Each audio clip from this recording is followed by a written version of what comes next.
გამარჯობათ, მე ვარ გიორგი, მინდა მოგიყვეთ ნამდვილი ამბავი. ანუ რა ხდება ახლა? ერთი მოხუცი ქალი ცხოვრობს სოფელში, მარტო ცხოვრობს, არავინ არ ყავს.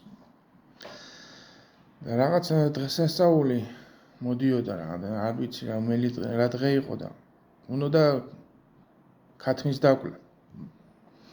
ახლა თვითონ ვერ ახერხებდა ქათმის დაკვრას და დახმარება უნდა და მეზობელი ყავდა ახალგაზრდა ტიპი იყო რა და გადაძახებს ამ მეზობელს რომ გამოდი ერთ უცო რაღაც საქმე მააქვს და მოვა ახლა ის ახალგაზრდა ტიპი და ბებე უუბნება რომ ისო ქათა მოყავს და საკლავი და თავს თუ მოჭრიო და ახლა ტიპმა უპასუხა ქათამს რა ვერ მოჭრი თავს, სოფელს ჭრი თავს და ქათამს ვერ მოჭრი თავს.